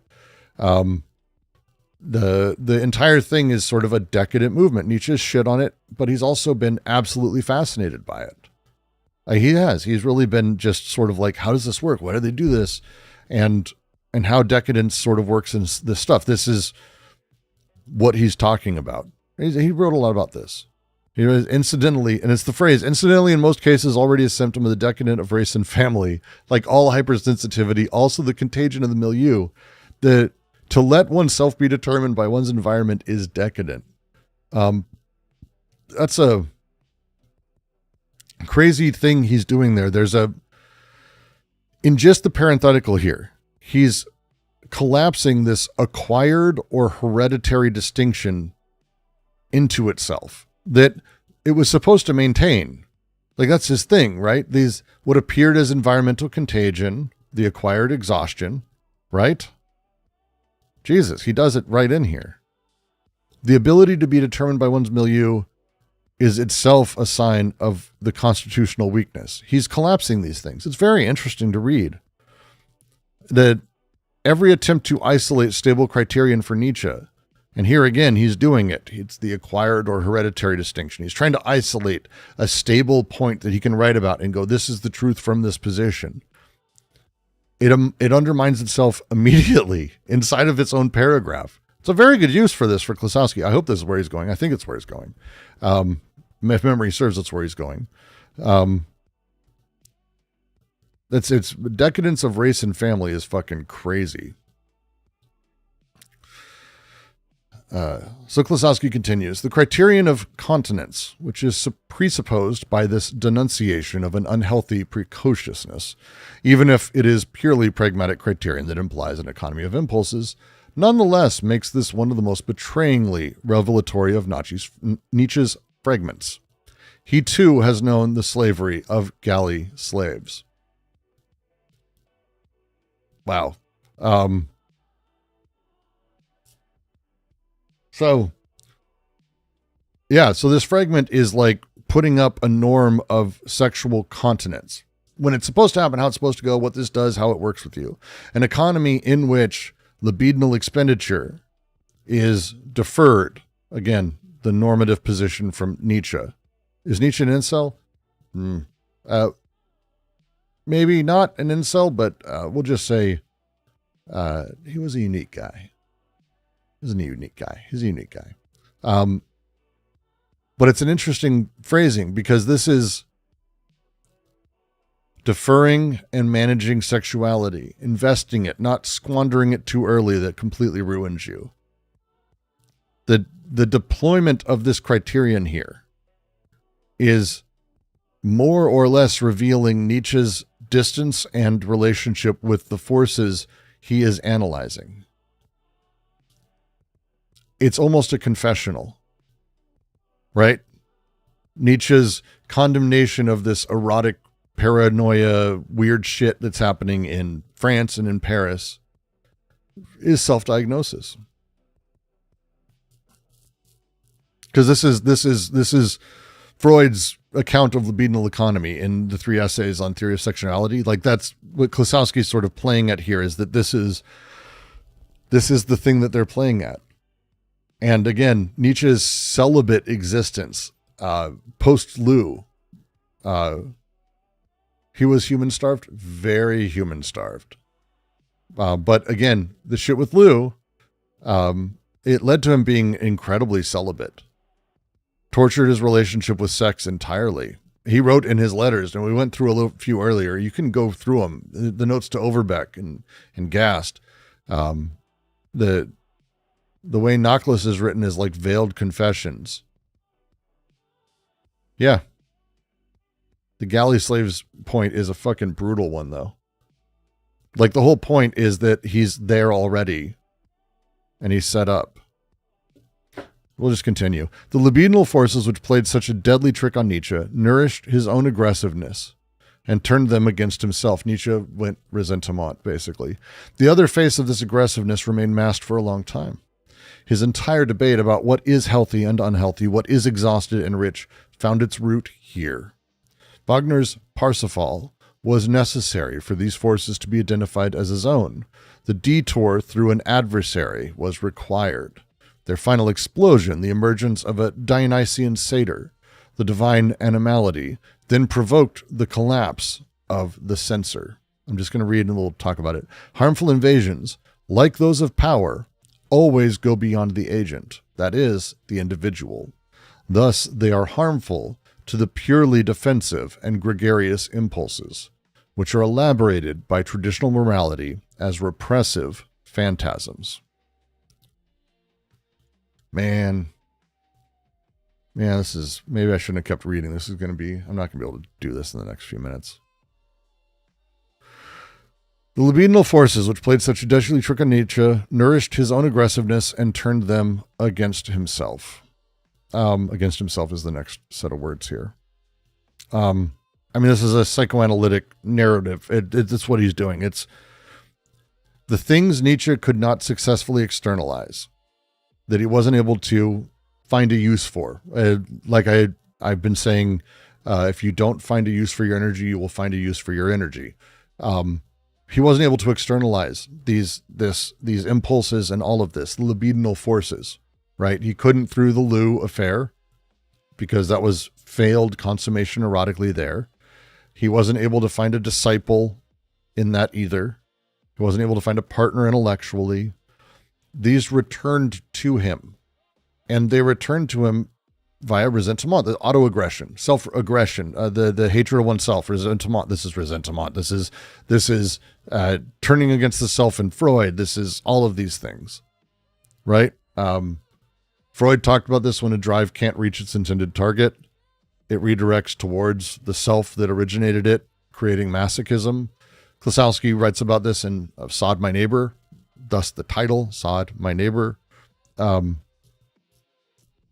Klossowski is reading Nietzsche's entire polemic here against decadence through this lens, through a sublimation of this redirected aggression.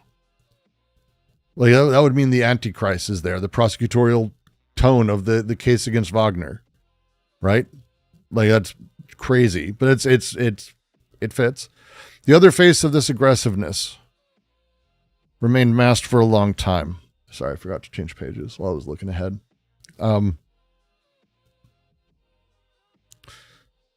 The other face of this aggressiveness remained masked for a long time. The mask here is hiding an absence of a determinate physiognomy. That's what the mask is doing here. We talked about masks a little bit ago. We will again, but like this is what's happening. The erotic root remains hidden, covered over. His entire debate about what is healthy and unhealthy, what is exhausted and rich, found its root here. So all of chapter 4, we've been going through this valetudinary concept, through this problematic, right? The oscillation that we have and exist with when it comes to health, when it comes to sickness. Vigor, decadence, right? The Bernard thesis we went through last week and the week before. All of this is actually rooted in Nietzsche's own libidinal economy. The conceptual apparatus of all of this, when we talk about harmful invasions, we talk about resistance, when he says the strength of the will, like all this shit, that's the jam. This isn't just philosophical vocabulary making its way out. This is symptomatic expressions. It's what makes this book really weird, because it's a work of philosophy, but also sort of a psychobiography of sorts in order to do so. the registers of that aren't parallel, but they do constitute each other sort of through this entire thing. And then he brings out Wagner's Parsifal was necessary for these forces to be identified as his own. The detour through an adversary was required. Okay. Wagner's Parsifal. Jesus. Can I even bring this up and do this? I'm going to make it simple. It's a story about renunciation and chastity and an allowance of a wound that cannot heal. This hit in 82. This was this was Silmarie time. This was all of this stuff, right? This is when Nietzsche began to break. Nietzsche ascribed to Wagner the libidinal ascetic complex that he needed to externalize before he could see it as his own. So Wagner enabled Nietzsche to begin to identify these things in himself from that. Going? Excellent. So Nietzsche's basically projecting onto Wagner everything that, while authentic in himself, appeared tainted and corrupt in Wagner. Parsifal being the thing here, because Nietzsche hated it. Nietzsche hated Parsifal. The case of Wagner, he goes into it at length. And in some other letters, if I remember right, he shits on it kind of constantly. Renunciation of sexual love in the name of spiritual healing. Nietzsche fucking hated it. I mean, it's a fair thing. It's like the perfect example. Govan, did you just gift yourself a membership? That's fucking fantastic. Hey, gifted a second one. Thank you very much. There you go, Angel. Welcome to the collective. That's it. It's just really interesting to read it that way. Their final explosion, the emergence of a Dionysian satyr, the divine animality, then provoked the collapse of the censor, not centaur. Sorry, it's been 2 hours of this and it starts fucking my head up.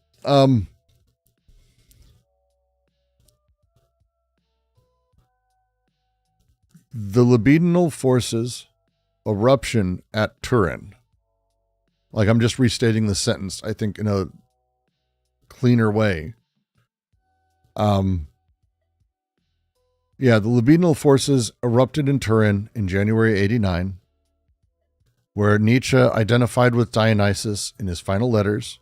He would sign it as Dionysus in his final letters. And he searched for a satyr figure to mediate this libidinal transaction.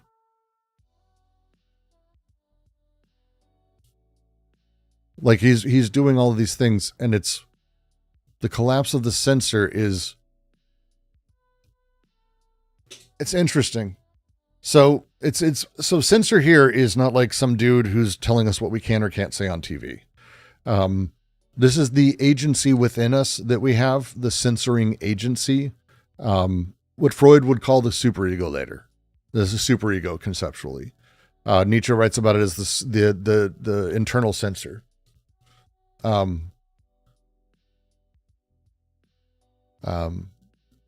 It's the thing that stops unconscious material reaching consciousness. It is the bulwark against the chaos. Some shit like that, right? The collapse of it would be a total failure of repression. And the repressed would flood the consciousness in every single way. But there's also with that, the moral judgment. Like the word means more than just that. It's censoring the evaluator, the chooser, the judge.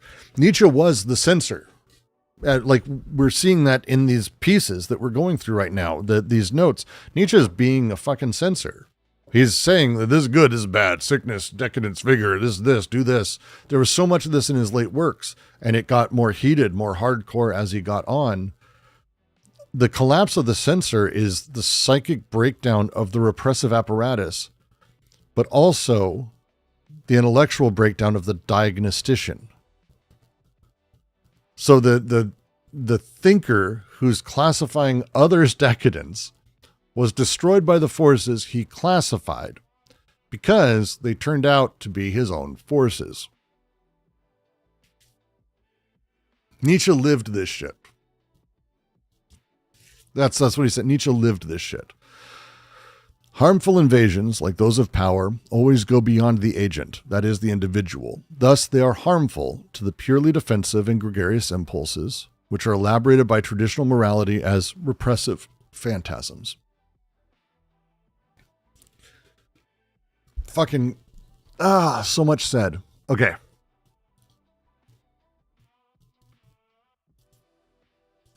I'm sorry your board of directors meeting is canceled.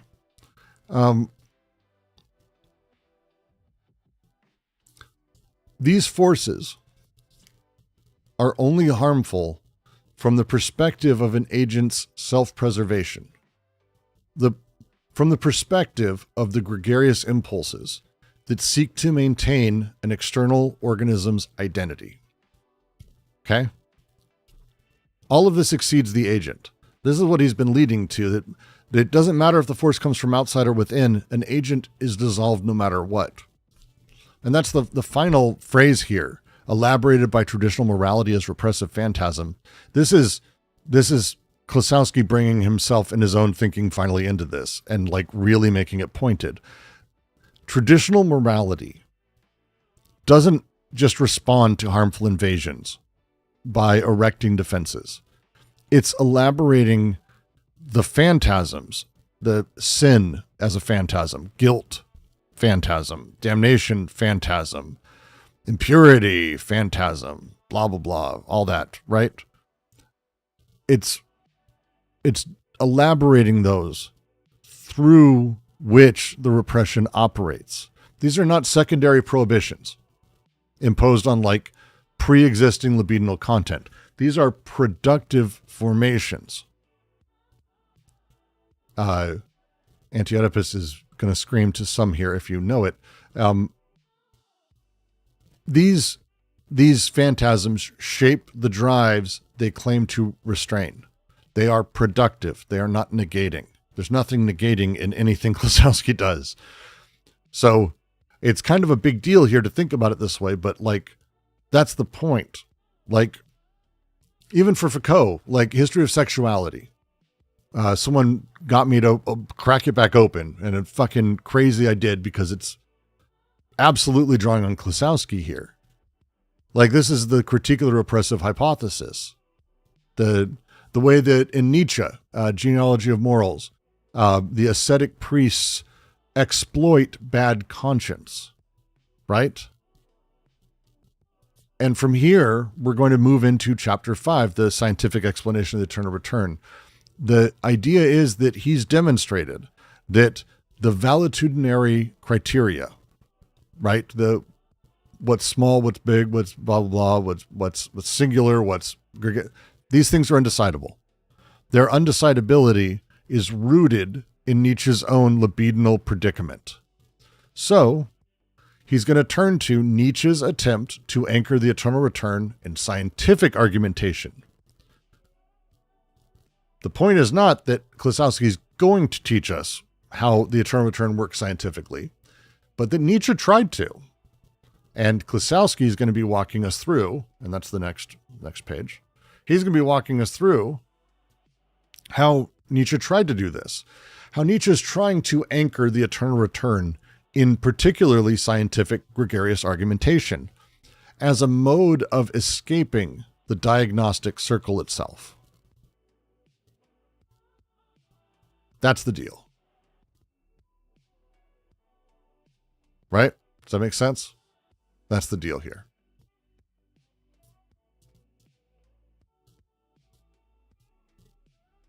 That's the deal here.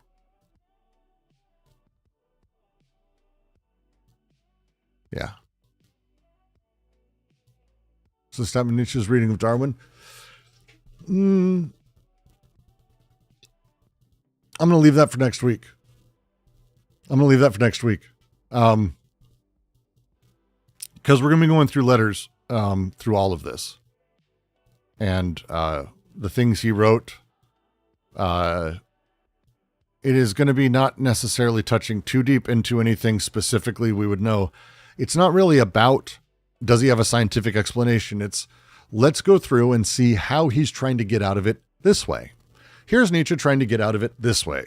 Basically, he found the eternal return and the circle, and it's incredibly problematic for him because it's showing him a whole bunch of stuff. Why aren't we highlighting this time? Because it's not working, and I don't know why. That made it easier to follow. I agree. I have the highlighter selected. I can highlight over.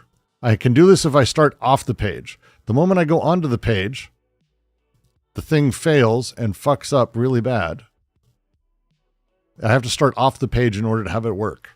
And it's all light and fucked up. So next week I'll have it fixed. I didn't know it was going to be broken. I don't really test before we go.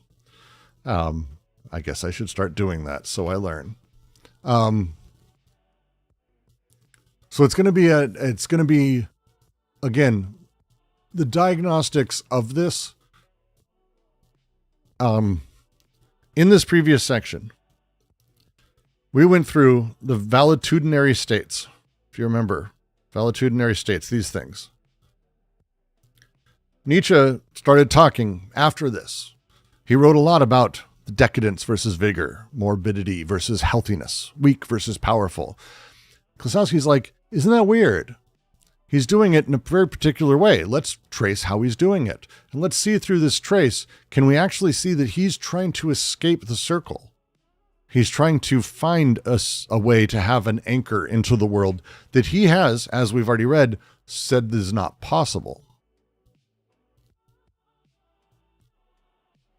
So,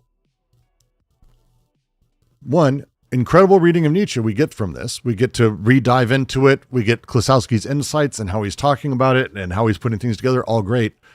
But there's also a bit of work being done here to help us understand what the eternal return actually is. Obliquely as shit, but it's almost painting a negative image of it as we go. Almost. I think it's great.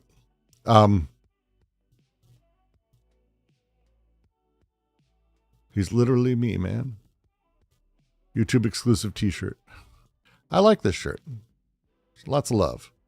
All right. That's going to be it for me today. Probably be streaming a little bit later, though. If anyone gives a shit, no one really does. That's perfectly fine. Why would you give a fuck? You don't have to give a fuck. That's fine. But I'll probably be streaming a little bit later. Got some fun stuff to review, some horrifying realities of the world to understand. And I'm still trying to find a classroom so I can record my new Jang script that a few of you got a preview of last night. Okay.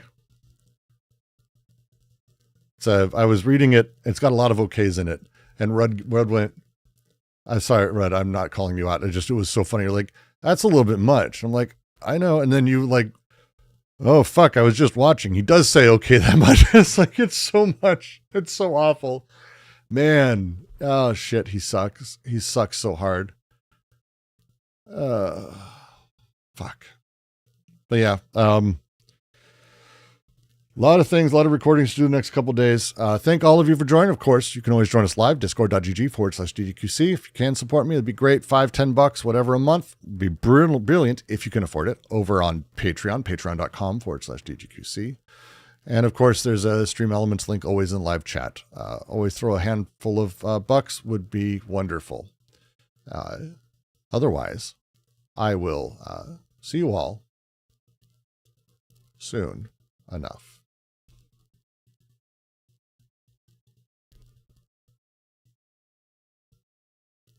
If it ends. Let me end. What are you doing, mouse? There it goes. All right, we're free. We're clear of YouTube.